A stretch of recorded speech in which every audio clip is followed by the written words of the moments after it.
Hello, hello, hello.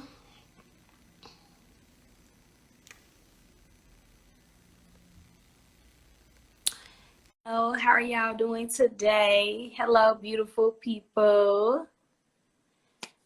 You guys. Hello, Dr. Alicia. Can you hear me?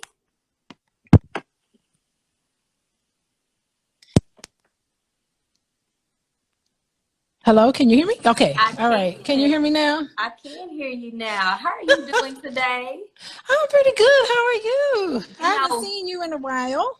I know, but I've missed you. We talked like what yesterday? Yeah, but this is the first time I'm seeing your face since Oh last yes, week. yes. I've been looking pretty rough a couple days.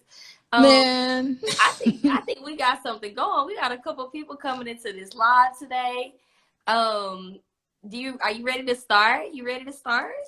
Well, where you want to start, Jazz? Okay. I'm gonna just cue us in. This is our first live, you guys. We're not coming here super formulated or super.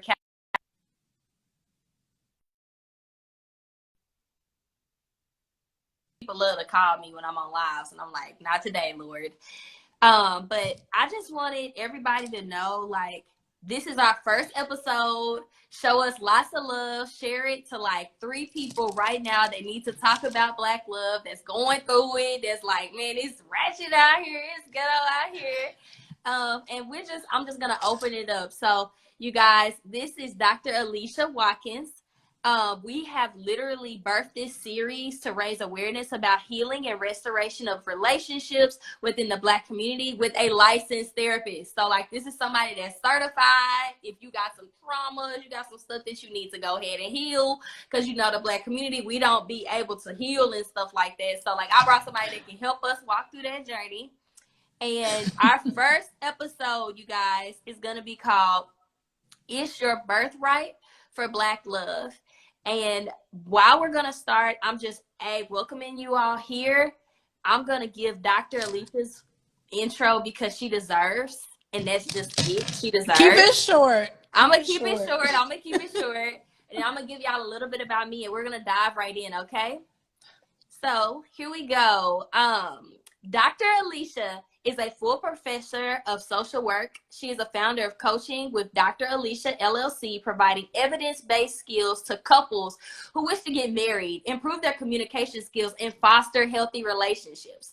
Dr. Alicia wishes to use her own life experiences related to love, marriage, community building, self-exploration, and commitment to respectful living to inspire couples to become stronger together.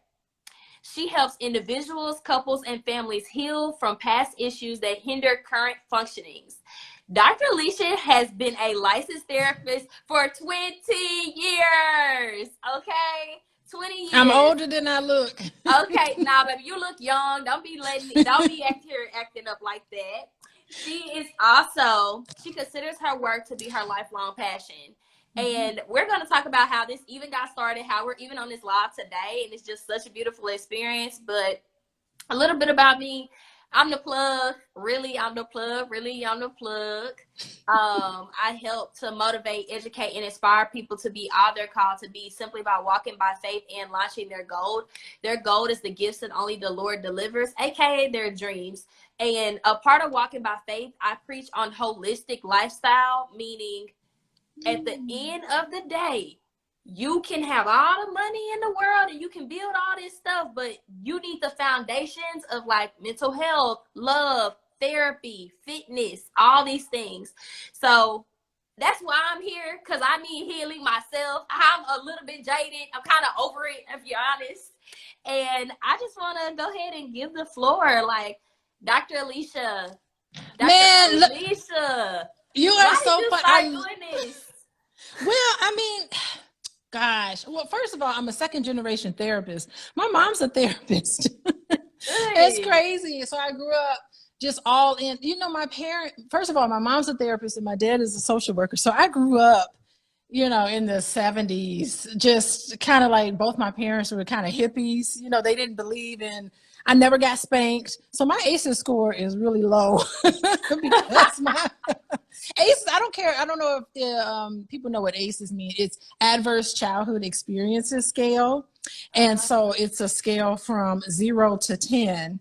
And the more times you have these traumatic situations happen to you when you're under 18, the higher you are in terms of adverse experiences when you were younger. But having parents who are therapists and in the helping field, you know, they didn't believe in spanking. They were like hands off. Both of them had a very similar sort of way of like anti-violence movement. I mean, my parents were all in the middle of that. So they weren't typical. Like, I think I was raised in a household that wasn't very typical for the Black experience in a lot of ways. So when I started talking to some of my Black friends, they talk about how they used to get beat by switches and belts and stuff. And I was just like, oh Lord, what is this? Like, not that their experience and my experience was better than theirs. It's just that I just didn't have, you know, all of those sort of experiences. But so that was one of the reasons why I became a therapist. I just came by it naturally. And another reason, it's really interesting because I was married for almost 15 years, and I did go through a divorce, and I was able to find love again. You know, and I think like if I can do it, anybody can do it. Anybody can do it. And you know, I still, you know, my ex-husband, I have 3 children with my husband. So it's not like no baby daddy stuff going on. You know, I was married, had my 3 kids, and it just didn't pan out. And I never lost hope. I never in my mind thought that I would ever not be able to find love again. You know, because I consider myself lovable. I'm a lovable person, so I know I can find it. But I mean, Jasmine, just how you talked about how all the money in the world doesn't help. You know, you can have all the money in the world, but where are you in terms of your mental health? And I think that's so important because just as I know TD Jakes, you know, he always preaches about the abundance life. Like we're all entitled to have this abundance in terms of having a prosperous life financially, but not too many people are talking about, you know, it is just as much your birthright to have all the money in the world and have all the love in the world. And I truly believe that. And so with that, I'm just like, no, you can find love. It's there for you. It's probably right in front of you. I mean, who knew I ended up marrying a man that I've known almost 30 years. Like I'm married to Boyce Watkins. And I have known him way before he was Dr. Boyce Watkins. I knew him when he was a little graduate student trying to make it through math class. And I mean, he was always my favorite friend. And we always had fun together and everything. But anyway, so that's what it is. And so it's just you have to kind of believe. And you can't listen to all of this negativity that I think it's like a disease. It's like it's penetrating the minds of our people in our community, and it makes us believe something that's not true. So an abundance life is for you, not only materially, anything materially is an abundance for you, but also in terms of love. There's wealth everywhere, and you should have wealth in your life in every aspect of your life. And there's no reason why in this day and age that you can't get it. Yeah. I know that's right. First off, you already preaching. Ooh. No. Like something you said is, you know, you believed in love because you were lovable. And that stuck so well with me because I know I'm a lovable person, but some kind of way you can tell yourself these things like, dang, it's something wrong with me, or I done been in all these relationships, but it ain't work out. And, you know, maybe this isn't gonna, like, I'm never gonna find love. And I talk to so many women, Dr. Alicia, which is why I feel like it's so powerful us to even be collaborating because I'm attached to the high performing women of the world that are just like, I don't know where my king is. That would be me too. I'm attached to him, but you know, we ain't figuring it out. It's just, you said that was something I'm gonna keep with me. Like I'm a lovable person, therefore I can find love, and this is a part of like my journey, my testimony, and the things that it can happen for me. And the abundance lifestyle is applies to more than money. It becomes with relationships too. So that was so good. Um, I got a question for you. Like, why did you started getting into therapy and you were a part of this work, but you could have chose other careers. How have you been able to choose this and then stick with it, especially through the pandemic and all the relationships that was going on and like everything? So like, how did you continue that industry of helping people find themselves? Yeah, I will say, gosh, I started off wanting to get my clinical license, and that was it. Like, I did all of the training. It was a lot of work to get my clinical license, and I was able to get my clinical license, but I always knew that I wanted to be able to teach and I wanted to be able to give back, because my father was a college professor and I loved that life. I would go visit him in the summers, and I'm like, what, 3 months out of the year and you're not doing any work, but you get paid all year round? I mean, it was just I love universities. I love campuses. I love just the whole freeness of it. Everything was so convenient. Everything you ever need is right there on the college campus. And I thought it was just like really cool. And I'm just a lover of learning. And so how awesome, like right now, next Monday, my classes start next Monday. So I'm like getting ready and reading articles and putting my syllabi together and reaching out to students and mentoring students and being able to train the next generation of therapists. Like, that is exciting. I feel like my role is just so important. I feel useful as a practitioner. And during the pandemic, it's so interesting because never in a million years would I ever think that I have my own practice. I worked at a private practice. Someone else, conjured up their own practice, and I was just one of the therapists that worked with many different therapists. And that was all nice, but my husband was just like, you can do this on your own. I was like, there's no way. I don't think I can do this, because I'm not a salesperson. I'm not a marketing person. I have no idea. It is like amazing that I'm on Instagram Live, because this is not my sort of thing. I'm a therapist. Well, I don't know. It's not normally, it's foreign for me. But the content area, my expertise in the content area, I had all of that down, but I didn't have in a way where I can convey it. And so Boyce was just like, you know what? Do your own practice. That's only how you're going to be. Why am I paying? By the way, I was billing clients. Suppose I bill clients, $200 a session, and I was only getting 40 of it. I was like, why am I only getting a little piece? Now I can get the whole chunk of the money. I don't have to like give anybody else part of the money, because they did the marketing for me. So, anyway, so that's how during the pandemic, I just say, you know what, I'm just going to do it on my own. And I've never looked back. I've never felt sorry. I love that private practice that got me started. They'll take me back in a minute. So if anything happens, I definitely have job security. But I am really living the type of life right now that I always dreamed that I would live. Seriously. And there's nothing special about me though. Like, I think anybody listening to me right now, they can do it too, if they're not already doing it. Yes. Yes. I mean, you talked about just making sure that the life that you live right now is the life that you want. And I talk to so many people that say, I wish I would have, I wish I should have done this. I got to this part of my life and I have so many regrets. And like for me, I just came to a point, like I'm 28 and I think I was like 26 when I decided I was like, I'm done with corporate America, but then I had to go through even more stuff to still be done with it. But I was just like, I'm not at my highest self. And I want to die empty. And what I mean by that is I want to continue to pour and to sow and to build and to unite and just to help us elevate. Like, that's it. If I'm not helping somebody, am I really useful? And if I'm not useful, what am I here for? It doesn't make sense.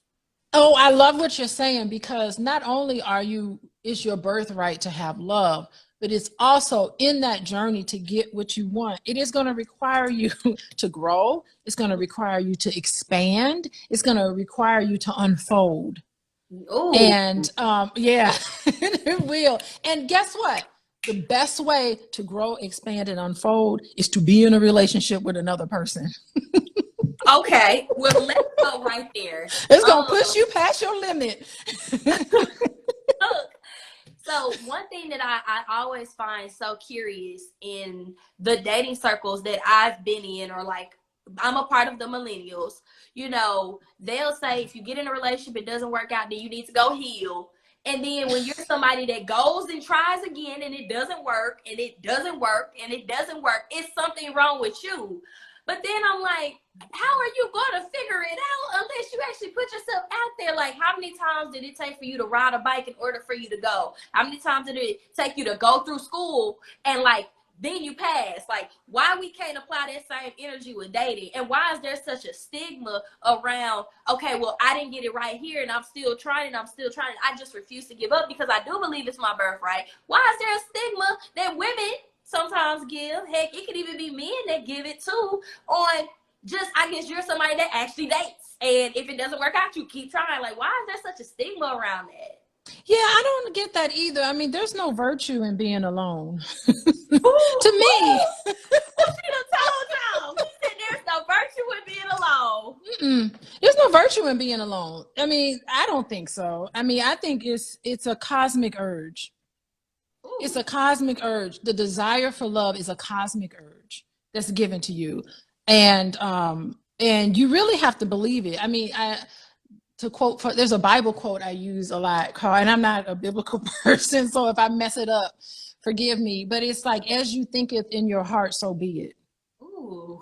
You know, and as soon as you start thinking anything negative about dating, then I'm not going to do that. And you feel like you have to protect yourself, and you feel like, you know, some of those negative thoughts about your potential partner, before you even go out on a date, you got about 20 different negative thoughts that come through your head. You got to stop yourself from doing that, because as you think it in your heart, so be it. So everything that you think, that's what's going to come out in that date. So you really do, in a way, have to kind of look back at what are the patterns and all of that I work with clients with, about what's happening with you, what is going on with you, because they think everybody's experiencing it. And just because you've experienced something with some man, that doesn't mean all men are like this. And I cannot stand anybody who considers themselves a relationship guru that's going to sit there and talk about, categorically define an entire group of people as less than or unworthy or value. If I hear value one more time, I'm gonna scream. Everybody has value. Okay. Everybody. It doesn't matter how much money you make. It doesn't matter what you look like. Who says somebody looks good or someone doesn't? Whose definition is this? Yes. I do not like that word. Whenever I hear it, I cringe, because what are you talking about? Value. You're not a valuable person. Yes, you are. God made you. Well, how's the dating scene for you, Jasmine? Listen, I have a lot of thoughts on that, and we're gonna have episodes that are gonna unpack it. But I think what you said, and thank y'all for the people that put it in the chat, Richard and Tia, when y'all said there's no virtue to being alone, it's a cosmic urge. Like, can we dive into what the heck is a cosmic urge? Like, is it that feeling of I'm alone and I do desire something, and it's like it's always gonna be there? Like, what does the cosmic urge really mean? Well, I mean, everybody knows. I mean, I'm feeling preachy. I don't know why. It's that Sunday. I'm feeling preachy, but you know, word 7 days. And I'm not a very religious person, which is really interesting. But you know, Jesus is love, ooh. And to get into that Christ consciousness, you have to have love in your heart. And what's the point of having love? I was just eating. Boyce ordered Chipotle, and so I was outside eating tacos with my daughter, and it's so funny. And she was like, we pontificate when we're out there, and she said, "Gosh, if there's a tree that falls in the forest and no one's there to see it, does it really fall?" And I said, "No, it doesn't. It doesn't fall. There is no tree. There is nothing, because if you're not there to experience it, to hear it, to see it, then it's not there." So if there was no way for us to be born as human beings and not experience love, what's the whole point of being here? It doesn't make any sense. It coalesces, Lord, with our true purpose in life. What is the whole purpose? What is the whole purpose but to love and to be loved? Why are we here on this earth? But people, I'm gonna be honest with you. Like, you know, I'm 28. I've been married. I've been divorced. Every time I get out of a relationship, women, I be like, you know, I'm thinking about dating again. You need to just focus on yourself. You need to just heal. And I just be like, dang, like, why is it that I can't express the fact that I actually desire another human? Why can't I express the fact that I'm actually wanting that? And it's like I get chastised, and I'm like, well, I don't want another woman, and I have nothing against LGBTQ. But at the end of the day, I'm a person, and I know what it is that I like and what I want, and I haven't gotten it yet, so I have that hunger to have those pieces. Just like if you had a degree and you finished that milestone, no matter how hard it was, and you decide I want to get another one, ain't nobody gonna say don't get another degree. But as soon as you're like, well, I want to keep taking a chance, and look, well, you need to heal, and it's something wrong with you. And I am just tired of that narrative. I just don't think that that produces the results that you want. And I do think that dating and love is a part of statistics. I think that it's a math equation, and that ultimately, the more you do it, the better your results will become. I don't know what you think about that, but please let me know. Yeah, and I would like for you to explain a little more about this ratchet ghetto that's going on. You said things are ratchet and things are ghetto. What is happening? Okay, so first off, y'all, obviously we know that there's a somewhat of a generational gap.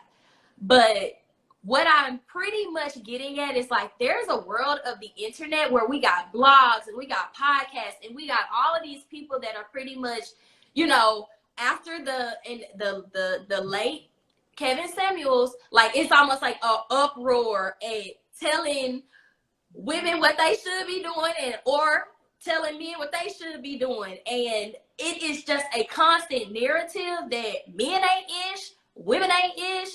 And the ghetto-ness is you can be dating a man and he got 3 other women and you don't find out about it. Or you can be investing and talking, and then by the time you put them on Instagram, you know, your relationship could be over. Or, you know, there are so many scenarios that continuously communicate that being with a Black person is trauma, it's horrific, it is something that will just about kill you. And if I'm honest, literally there was something in the news that happened a week ago, and I posted about it, and it really got under my skin. And it was about a woman who, that the narrative or the blog or the post was talking about how, you know, she got broken up with, and so she went and killed her. She tried to commit suicide by going and like running into a car with and killing people.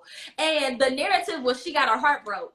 And I was like, for me, I looked at that in so many different angles, and that was so controversial, but it's happening every single day. Maybe not to the extreme where you're taking a car and you're completely driving it, but people are like going through it, depression, mental health, all from loving or trying to love each other.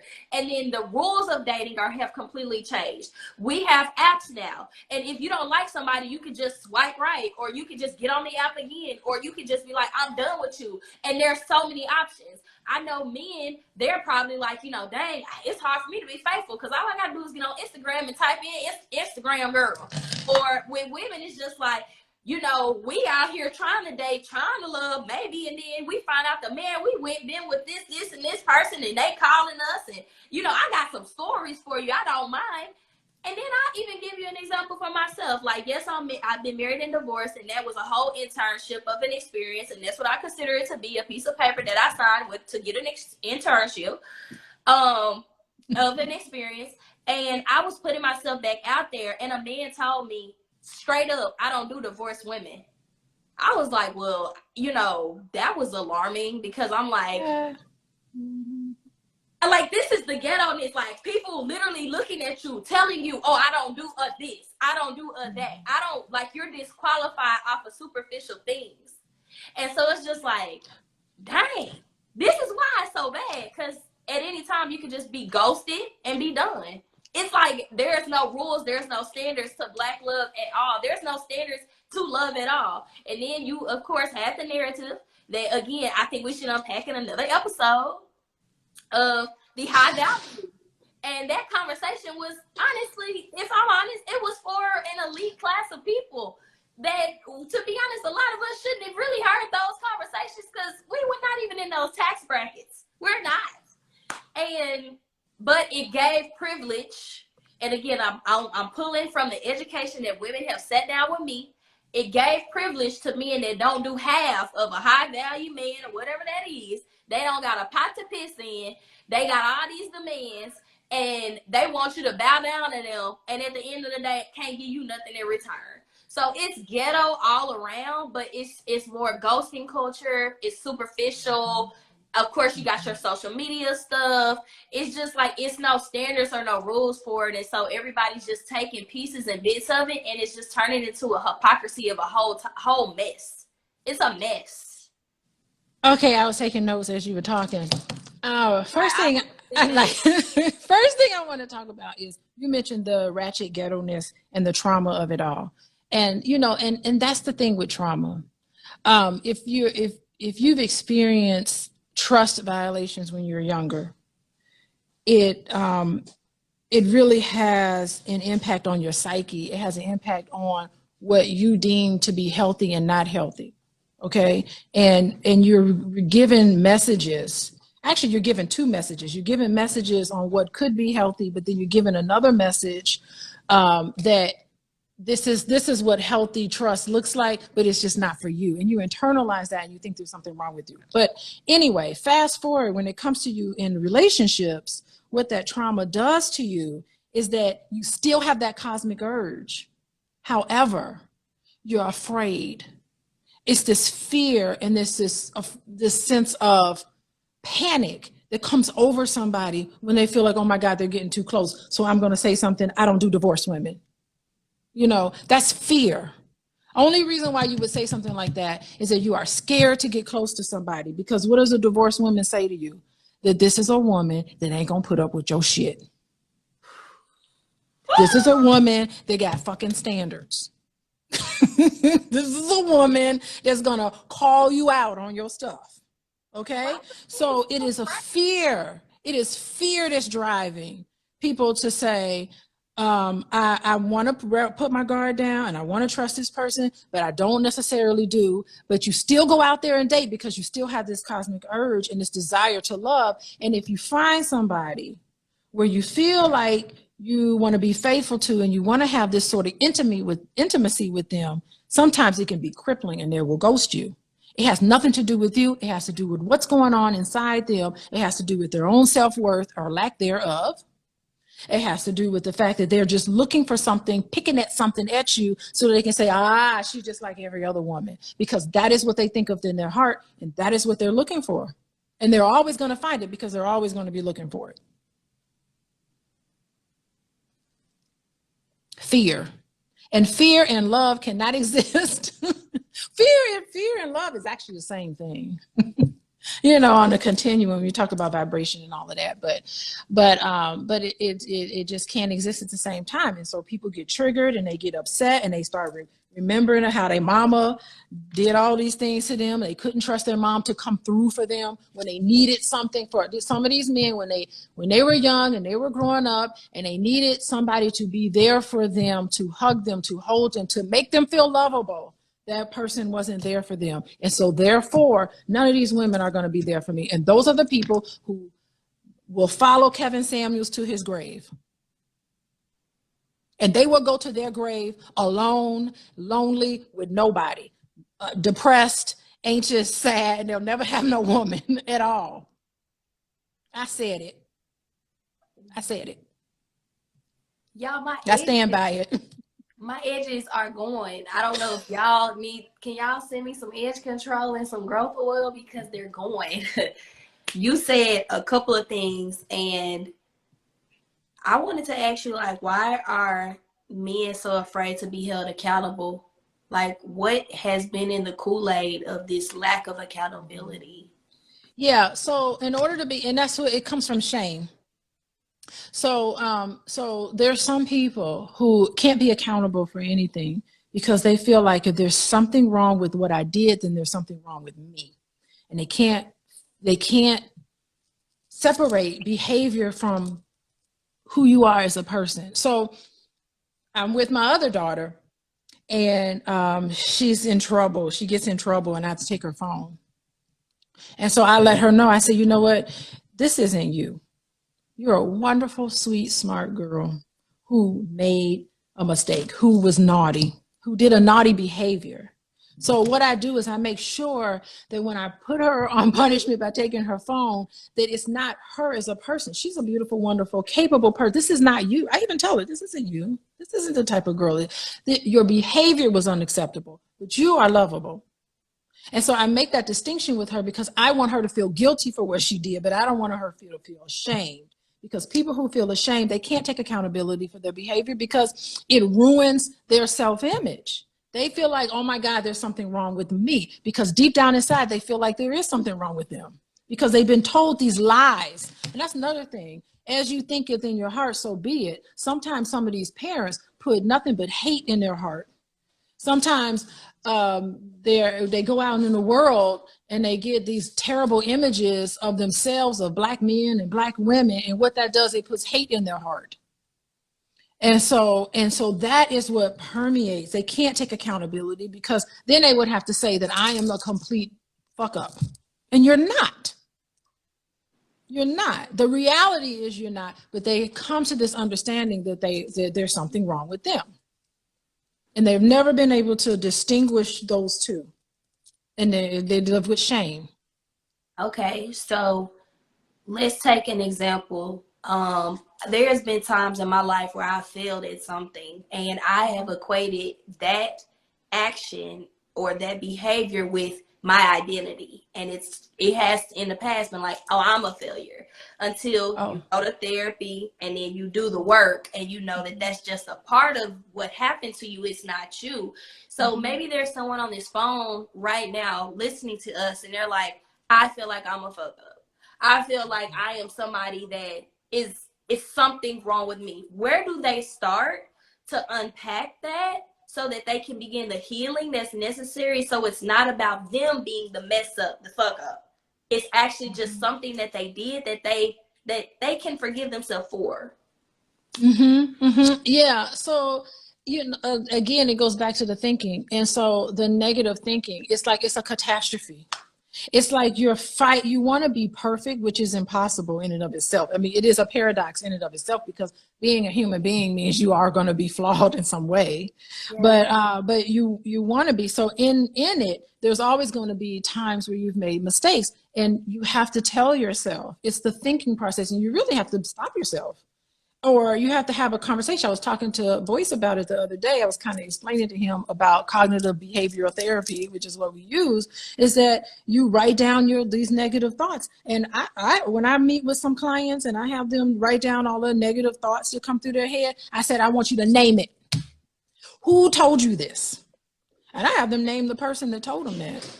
Tell me I want the name of the person who lied to you. Because they lie to you. And then when you start to see it in this subjective way, you start to see the healthy you.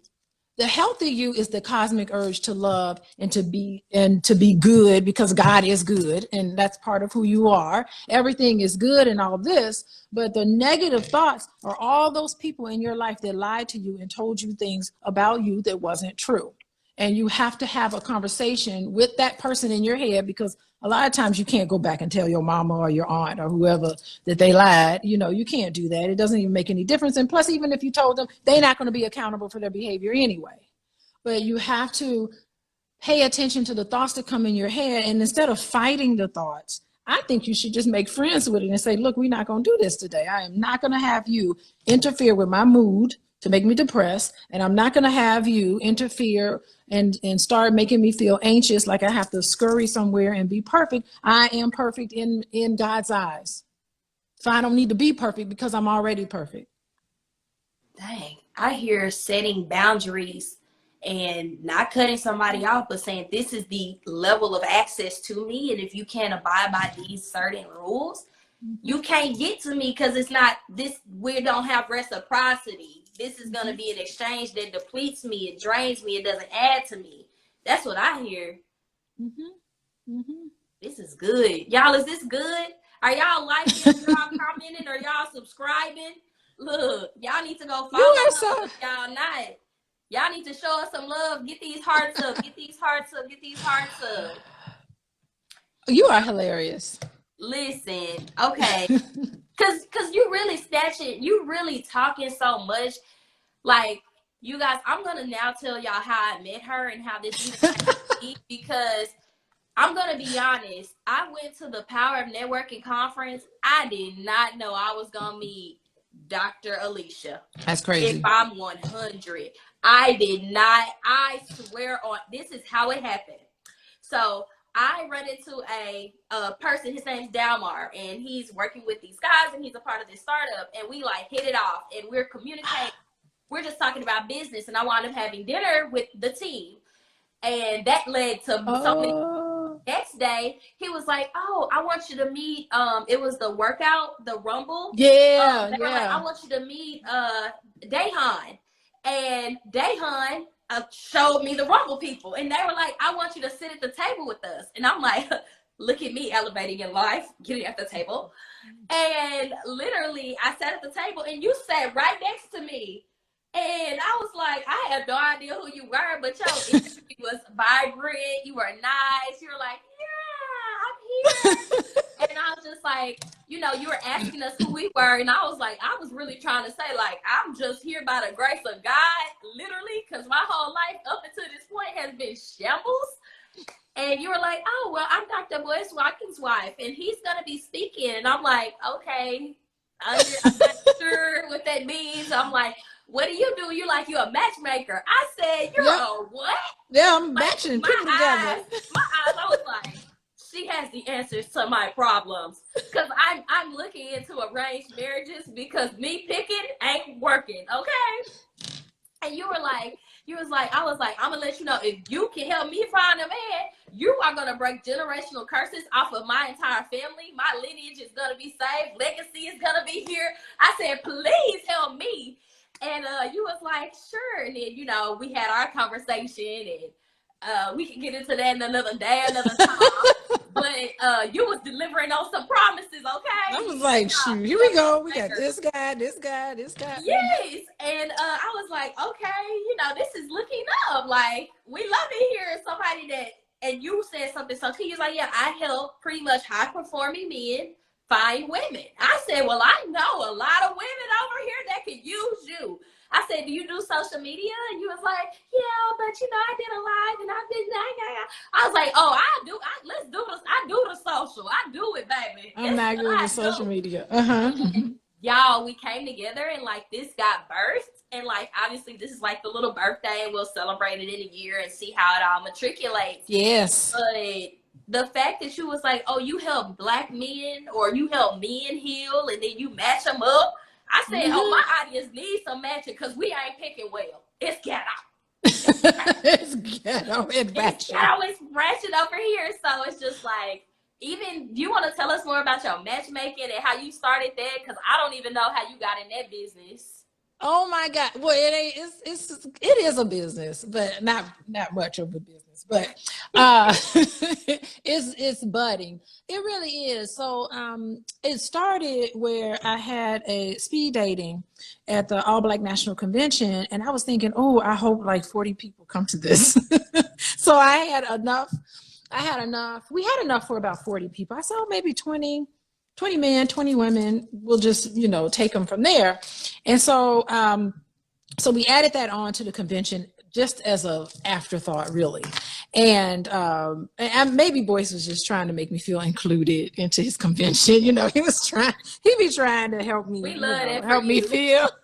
He tried to build me in, but I mean, he really did think there was some value, of course, to it. Because you know him doesn't mean he gonna help you unless he really believes in you. But anyway, so he was like, sure, let's do this. So we got one room, and by the time maybe like an hour or so before we did the speed dating, there was like almost 100 people that signed up. And I was hoping there would be 40 people. So we had a spillover room, we had 2 rooms, and then we also had people all in the little lobby area. And there was a lot of people hooked up. There was actually 2 people who were on their way down to speed dating that met on their way down to speed dating. So just being there, you know, a lot of hookups were happening. And so it was really nice because it was the first day of the convention. And so everybody, I'm like, look around. These are the single people, no awkward moments. Because we in the era of Me Too, and who knows what people, you know, men are afraid to approach women sometimes because you don't know what you're going. It's very intimidating right now. I'm tired of them today. I don't know. It's hard. So maybe they just don't, you know, they're a little shy or whatever. But I'm like, don't be shy. These are the women here raising their hands saying, these are the men who are saying that they're available. So we did that. And so I also did a speed dating event in Atlanta. And so I got to meet some really beautiful women in Atlanta. I did get a bunch of men on my database. And so I take some time out of my week where I'm just busy scurrying around, matching couples together, and I have an assistant that helps me with everything. But that's the matchmaking. You can sign up. So anybody that wants to sign up and add their name to the database, you can go to boyceandalicia.com, and right at the top it'll say matchmaking with Dr. Alicia or a tab. So you just click on there, and I check it. I check it once a week. So and I download them and I reach out to people. Boyceandalicia.com. Boyceandalicia.com. There's a lot of free stuff. If you go on there, you get some free videos that we've done. I think Boyce put his Love and Money book. He has a book on lovemaking, financial lovemaking. I think you can get that for free there. And I got some stuff that I put up there for free.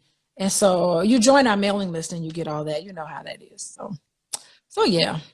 So my thing is, so I learned you was a matchmaker, and I was like, yes. God, where are more of you at? Like, we need an industry full of matchmakers, because I know I done it a couple times where I've like, I think you would be great with that person, or I think you'd be great with that person. And like, obviously I never wanted love to be a part of my brand for a multitude of reasons, because I just couldn't get it right.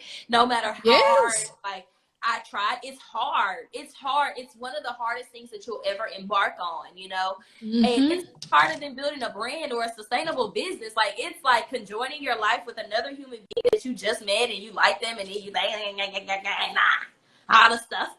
And it's just like, to be honest, we need what I think our parents, if they had healthy love, could provide, which is somebody to walk with you in your dating process, to help you when you do get arguments, when you do figure out like, well, you do it this way and I do it this way. How can we come up with a compromise? Or like, even if there are like opportunities of like, these are the list of questions to ask. So you save so much time up front, you know.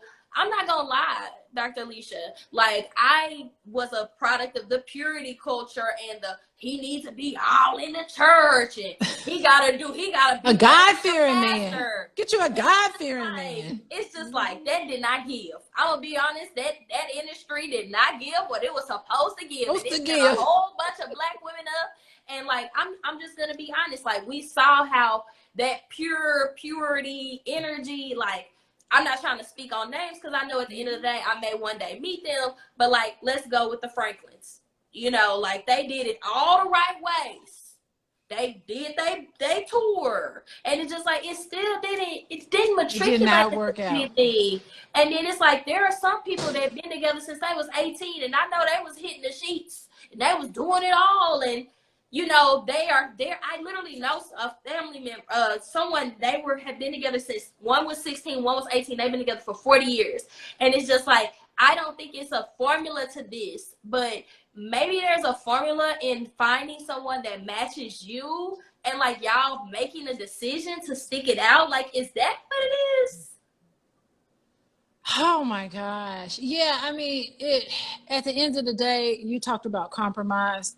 Compromise is so important. You talked about being flexible. That is so important. You see Boyce over here. What you doing? Hey. Take a picture. Why are you over here? Hello. Being silly. Hey, Dr. Boyce. How'd you do? Hey, Jess. How are you doing? I'm doing good. I'm gonna walk away. Okay. How you doing? He's over here distracting me. That is a good conversation y'all having. I've been listening. I'm Have learning. I'm learning. Yes. Bye. Bye. What was I talking about? Yeah, we love a supportive husband, okay? He wants to make sure you know that you're loved and he supports you. You know how many men ain't supported my content, like, subscribe, but wanted to be with me? Don't listen to me. They had to go. They had to go. Go right out the door too. Bye. Bye. Yeah, oh my God. Supportive. Let's just say you have to be supportive. And the thing is that if you're not flexible and you don't help each other meet each other's dreams and just be friends with each other, what happens eventually is that all this resentment builds up. And when the resentment builds up over the years and you don't deal with it, I mean, we know that couples who finally go to therapy deal with their problems a minimum of about 5 to 7 years before they actually go in and seek some help. Can you imagine how much resentment can be built up if you're not getting your needs met? And it's been 5 years, you've been pissed about this topic and you have not been able to resolve it. I mean, it's like, I don't even want to look at you if you have that resentment. And so it's too late. So a lot of times I see a lot of couples and it's way too late. It's just like, they should have been in here 10 years ago. They should have been, actually, couples should come and see me before they even get engaged. I believe, to try to figure out, because everybody you like is not, let me tell you, love is beautiful. I just talked about how love is, but love is not enough to marry somebody. It's not. It's not. It is not enough. It's a business decision at the most. I started off saying I had a piece of paper with an experience that was my internship. Yeah. The internship was done. We let that internship go. Yeah, it was time. You learned your lesson. You met your educational goals. I did. Move on. You put your hours in. You got your certificate. Yeah. And also, it's like, if you don't, like, I came from a divorce background. My parents divorced when I was 7 years old, and I knew what that was like. And I did everything I knew to do not to get divorced. I read the books. I took courses. Like, I went to the extreme. And I saved myself. Like, I've been writing it on Facebook so I can kind of like just continue to like share my journey. But like, I thought I did all the right ways. And then I even did it to such a soul level to where I didn't have a white dress. I didn't have a big wedding.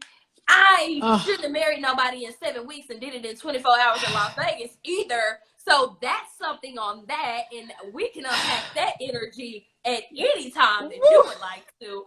But, you know, I thought I knew that person, and it wasn't like I would never just bash them, but like I really thought that I knew them because I had sat in class with them for 7 years. And it was just like, I finally thought like, oh, wow, maybe God has sent him and I walk by faith. And like, I'm at this such, like, I'm a risk taker, and that gets me in trouble, but it also gets me really far. So you gotta know your strengths and your weaknesses.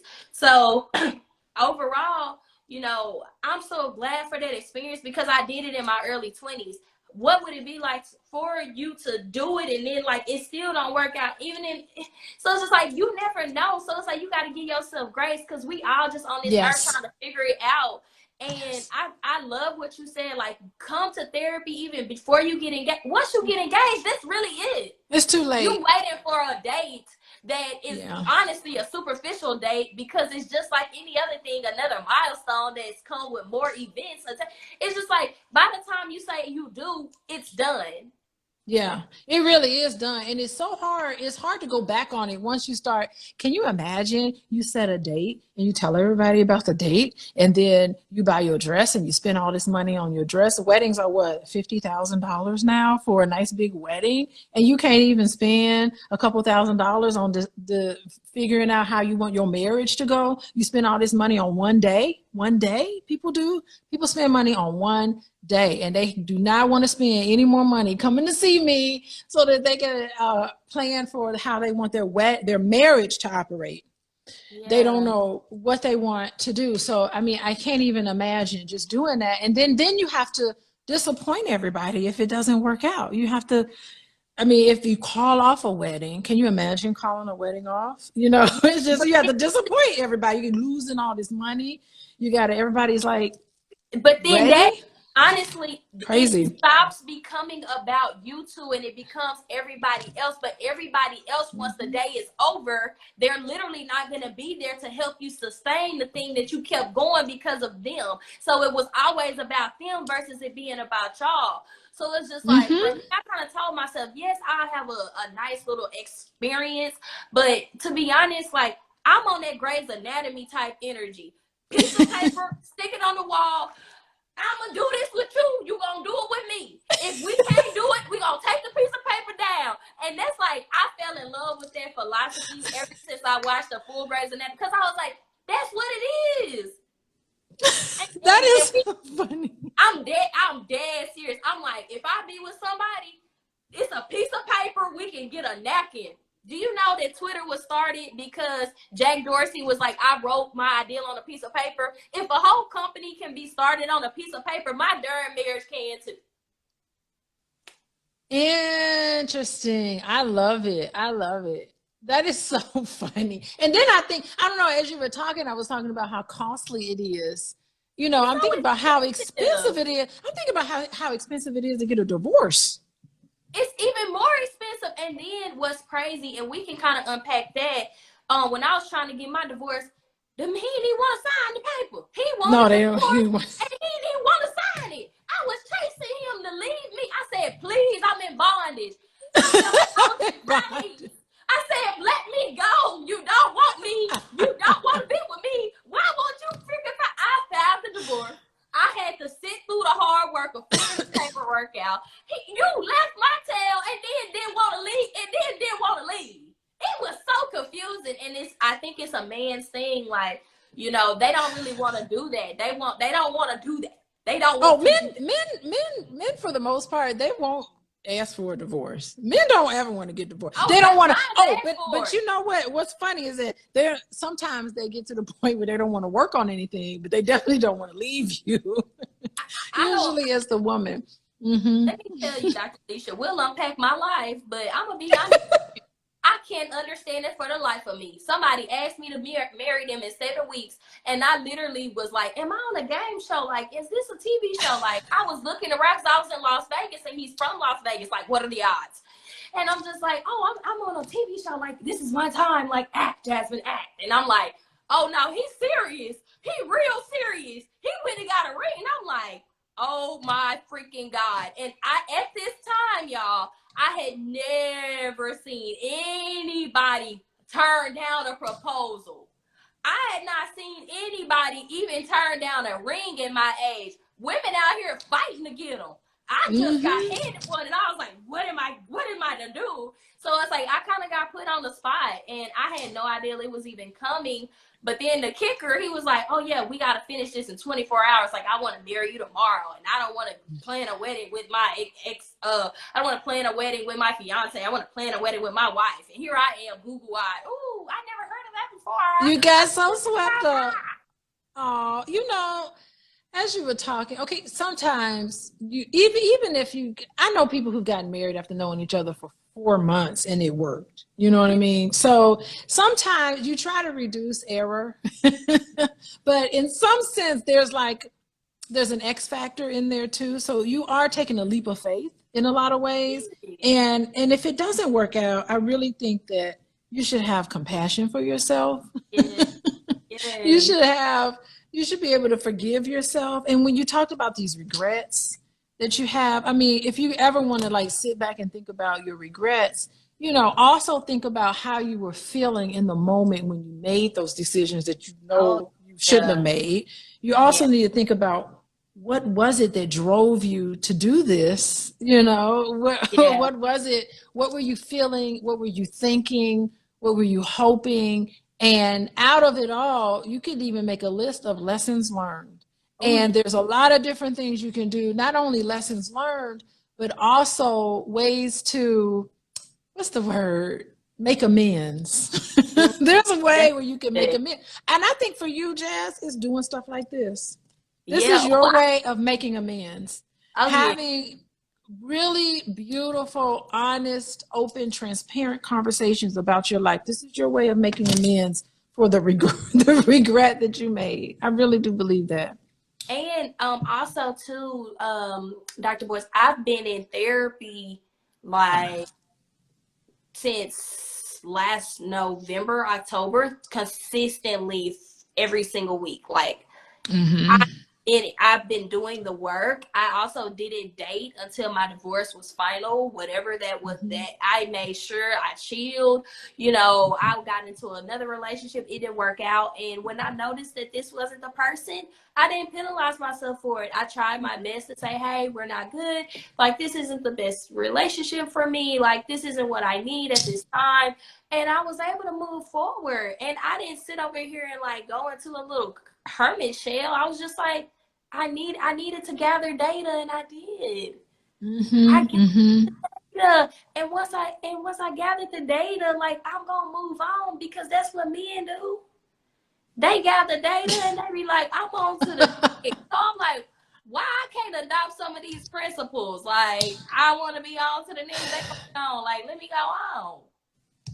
Yeah, that's really good. And I think, like, I love that you were in therapy to try to like figure out and tease all of that out about, you know, what drove you to do some of the things that you're doing, and how it can set you in the right place to move forward. But it also just has a place where you could just get a lot of stuff off your chest. Yeah. I mean, I find, you know, it's so funny, when I first started doing therapy, you know, you're just kind of green.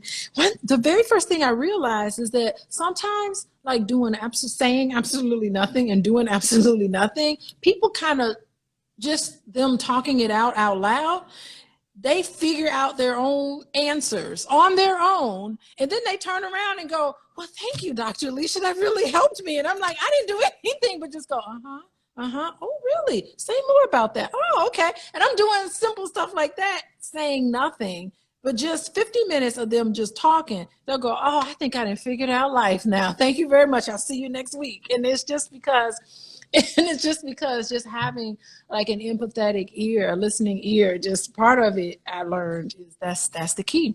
Yeah. Getting it off your chest. Getting it off your chest. And then, to be honest, to do self-reflection.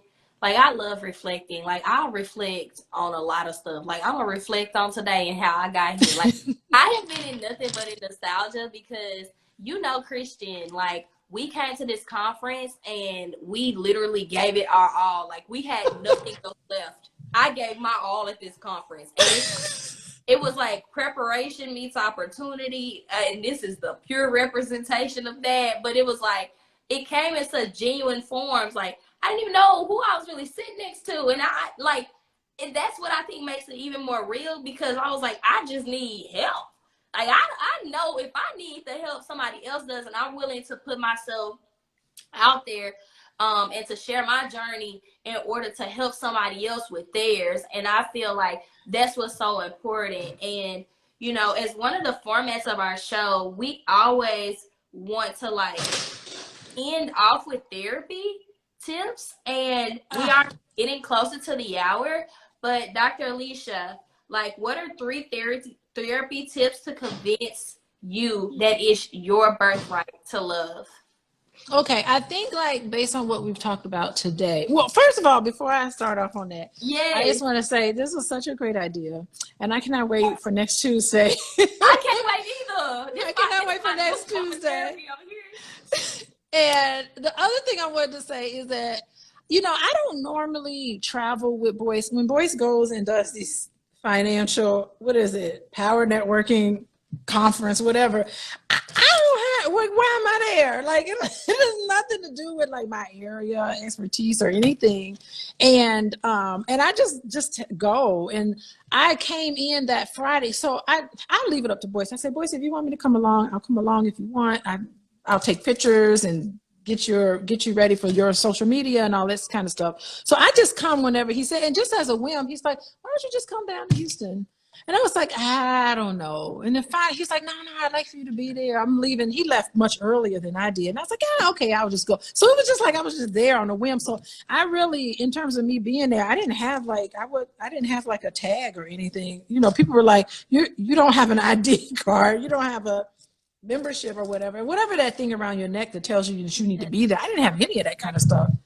I was just like, I'm just here with one of the speakers taking pictures, you know. So it was just really interesting how I wasn't even going to come. You know, it wasn't even, we had spent a lot of time in Atlanta earlier.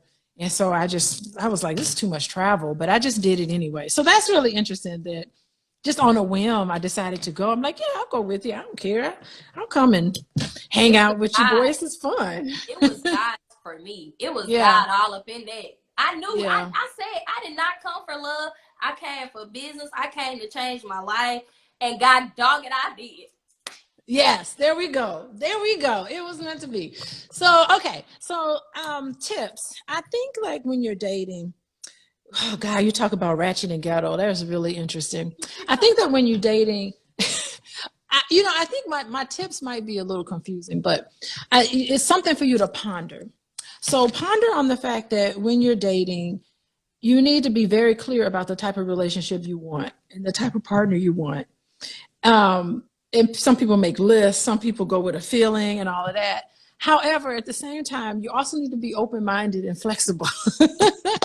So what you think is not your type, sometimes like when you get to know somebody, that person could be like right there. So I don't know. It's just something for you to ponder. So that's one thing about dating.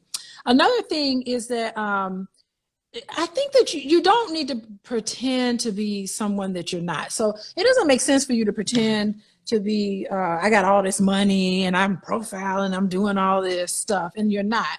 However, it's also important to be able to put your best foot forward. So, be on good manners, have good manners. Don't just be like, I'm just being myself in my pajamas. I'm not even going to try it. What'll be, will be. It'll just manifest in my life. But you're just walking around looking sloppy. So you do need to put your best foot forward, but at the same time, try to figure out how you can be yourself.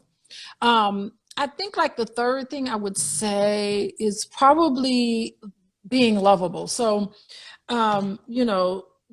maybe you should think about whether do you feel lovable? And it's really interesting because in order to feel lovable, you have to know what it's like to be loved. And in order to know what it's like to be loved, you have to be lovable. So somewhere in there, you need to be aware of any unlovable thoughts that come through your head that you have about dating. And you just got to get into this place of just being lovable. And it will happen for you. It will. Trust and believe it will. If it happened to me, it'll happen to you, because I am not anything more. I'm not more value. I'm not a more high value person than anybody else. Contrary to what people you may have to think. let us have it. You like delete value out of, but you know what's crazy? Like in dating, high value is like a sin, but in business, value is like literally everything. Like without it's a $10,000 value, but I'm gonna give it to you for $9.97. Like it's the ways we use value is so interchangeable. But it only works. It only works in business. It don't work with people. Everybody's valuable. Oh, I love that. I said it. I also want to unpack it because I'm not gonna lie. Like I have dated men that couldn't add no value to me, and that's like where the controversy comes, because it's like, am I supposed to date somebody for potential? I don't think so. Am I supposed to be with somebody that can help me in my journey? Yes, but what do we say? Is that like your characteristics, your character, your skills, your ability? Like, is it that all a part of like? It's something for you to ponder on. Yeah, like there is no clear answer. Yeah, there's no clear answer, and no one's going to give you an answer. I can't give you a clear answer on what to do or not. I can't give it to you, but when you'll know it when you get it. Can everybody lay on their couch with me? Like it's squishy. It's squishy. You can't nail it down. Okay. Well, does anyone in the audience have any questions? We would love to like answer some, or Dr. Alicia, because listen, I'm here to get my healing. Okay, I'm here to have a conversation. Look at all the people. Wait, let's welcome some of the people. Sure, let's do it.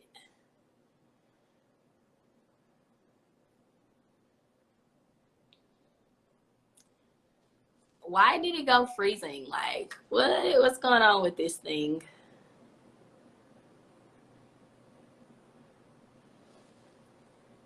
Are y'all here? Dr. Alicia's thing, I think we're getting the Wi-Fi together.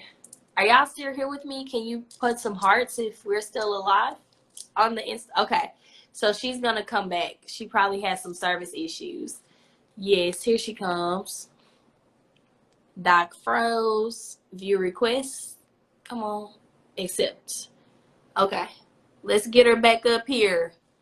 Let's get our educator back up here. This was one of, yay, I'm so happy. You know what happened? I was trying to like see who's in here. Dr. Sylvie, Doc froze. Oh, I froze. Okay. I was trying to like read through everything and then I just like shut it off. I see, this is why I need you, Jasmine. Hey, okay. I'm here to help. I'm trying to name some people that's in here with us, but I don't know how to do. Oh, Miss Lady. I see Miss Lady. Miss Lady. Robin Kennedy. Hello. I'm trying to. Thank y'all for coming. Like, you took time out of your life to listen to us talk about love. I know. And we were just like, I don't know how to see who all is in here. How do you see who's in here? Scroll up. Yeah, just scroll with your finger. Oh, wait, my cousin Jess is on here. Yes. Do you want to invite someone up? Someone requested to come up. You want to invite them? Oh, who requested? We can put a person in here? Yes, let's do it. Oh, she's unable to join. I don't know if anybody wants to join, want to ask some questions. Dr. Alicia, her time is amazing. Richard Carter, what's up? Oh, who is Richard? Richard Carter, the plug. He's the plug, girl. You're the pretty plug, but he's Richard the plug. Oh, you trying to match? I'm in the maybe. I'm single. Dr. Sylvie. I'm single. I'm single, ready to single. Come on, Dr. Plug. Are you single? What's going on? Richard Plug? What's happening? I don't know. Okay. So Purdy said, what's your website again? We didn't even do all that. Who? Your website? Give your website. Coaching with Dr. Alicia.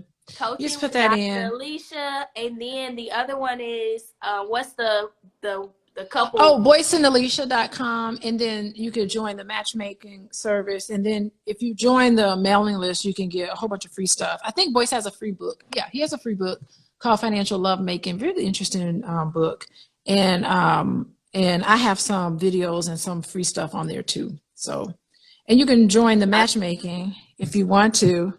Oh, this was wonderful to listen. There. I'm in the matchmaking. Ain't nobody gonna stop me from finding my happiness. I do not. Don't give up. With the love, ain't nobody gonna stop. You know why? Because it's not their life. Like, this is my life, and I only get one life. And if I live it based off other people and what they want me to be and who they want me to be, then I ain't gonna never have my pieces of happiness, because they gonna get their pieces of happiness whether they gonna be with somebody that love them or not. That's what's up. That's what's up. I love it. So anyway, we'll be back. We'll be back next week. Have your questions ready, and if you have any. And thank you for listening. Curious. Okay, we got something. Curious. Why are saying Black relationships are attack when many Black men are just choosing non-American? Not really sure what he's like getting. Like, why are we saying Black relationships are where many Black men are just choosing non-American Black women overseas? Like, Mr. Douglas, I'm not gonna lie, that was a very confusing question. Yeah, write it in a complete sentence. I'm a college professor, so I have a hard time with bad English. I can't read anything without correcting. I'm grading everything, so because I'm grading all the time, so I'm always grading. And yeah, I don't know. I think we not. I don't know what it is. We gonna give you time, Douglas, to type this thing out. We got try time. Again. Yes. Yeah, I think you can listen. It doesn't matter. You can get somebody overseas. You can get somebody from Mars to date. It doesn't matter what it is. The relationship is real as it is, and a lot of the relationship issues are the same across the board. And I have worked with families. I told you this, I worked with white families. I worked with Latino families. I've worked with Caribbean families. They ain't in America. I've worked with families from Africa. I've worked with all different types of ethnicities. And I'm telling you, it's the same sort of problem. So the grass is never greener somewhere else. You may think, Black women ain't worthy, whatever, of being married and all that other type of negative thinking again. And it all boils down to you. You know, Okay. it all boils down to the interactions, the daily interactions that you have with that person. It's all human experience, and it's very, very real. And so you may think grass is greener, but then you'll be surprised to see it's going to be the same issues. It ain't no group of people is more valuable than another group of people. Okay. You're fine. So he said black men are saying black women overseas. The women I'm referring to are black, just non-American. Culture is very different. I guess, Douglas, are you saying, like, why do black relationships see things that are wrong with women overseas? I don't think there's anything wrong with women overseas. I mean, I think it makes it a little more complex because the power differential. I mean, if you're dating somebody overseas and, you know, they want their green card or whatever, they want to come to America, it's a power differential there. So that's something to keep in mind. I think, you know, research shows that I think relationships are difficult enough. It can be kind of challenging enough already, but when you have two different cultures coming together, it's just a little extra effort. Now, I'm not saying that it's impossible, but it's a little extra effort that it takes for you to really understand each other and really understand where each other's coming from, because there's a lot of conflict there in a lot of those relationships. What's normal for you and for your family is going to be different from somebody else from another culture, and it's a lot more negotiating, a lot more conversation, a lot more discussion that has to take place when it's somebody with a whole different background than yours. And it's not impossible, but it is an extra layer of challenge. Yeah. So that's what I've seen in my practice. I'm just speaking as a professional. That's good. That's so good. Y'all, I'm just this conversation and us be on this phone, like, it makes all my pain with men worth it. Like, I have been through it, and not all of my relationships have been bad, but boy, have I got myself in some situations that I'm like, I don't even know how I got here, but like, I am so grateful that I met you.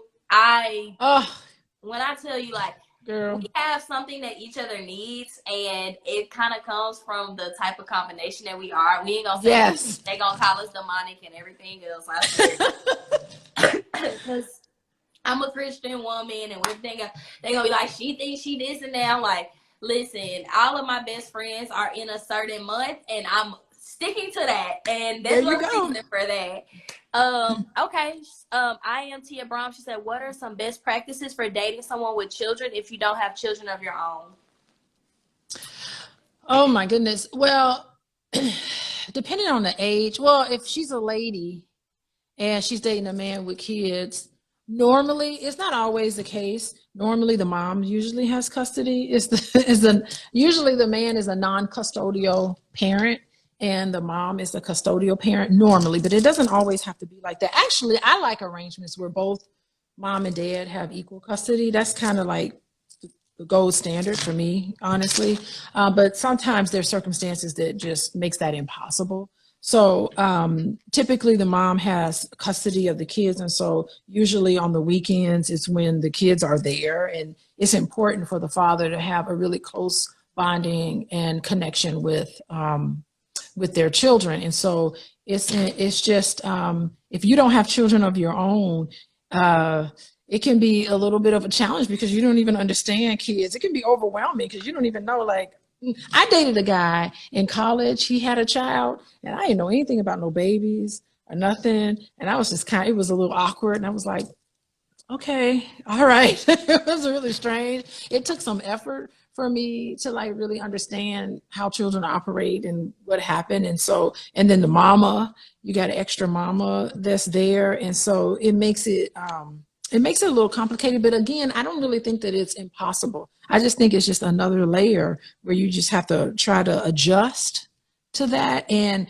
definitely have conversations about boundaries when it comes to kids and introducing them to you. I mean, it's all just a whole nother thing. And And people do, it can become problematic, but, and it could unravel at any moment. And then there's moments where it's just beautiful little, everything is in harmony. And then one thing can happen, it can throw everything off. So it makes it a little complex when you got the Brady Bunch coming together. Got your kids all coming together. It can be complicated, but it can also be a beautiful thing. And I think that blended families can be just as healthy and just as beautiful as more quote unquote traditional families. She is just honestly such a positive and breath of fresh air when it comes to Black love. It's nothing that we're gonna say, y'all, that she's gonna be like, oh no, like this can't happen. Like, no, I believe.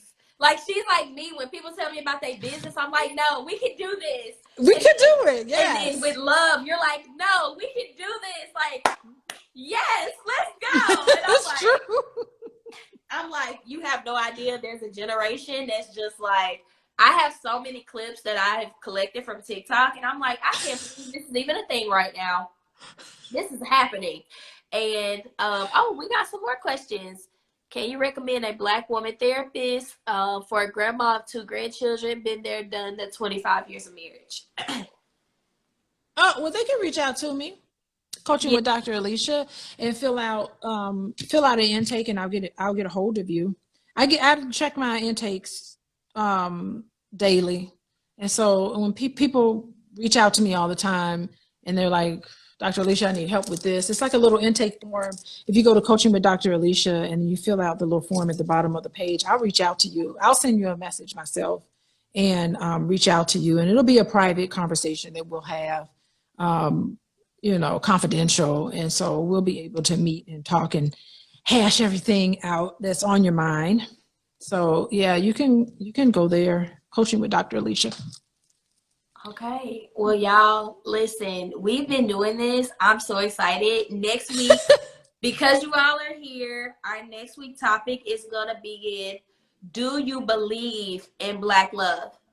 And I think it's going to be a good topic. Please bring your questions. Tell a friend, and then tell that friend to tell a friend, and tell that friend to tell a friend, because we want to just continue to unpack drama-free Black love. And y'all, this was a good episode. Like, share, and subscribe, and let us know that you are going to be back next Tuesday. You all are loved because you are lovable. There you go. You lovable, girl. That's right. All right. Bye-bye, everyone. Bye. Bye, Jazz.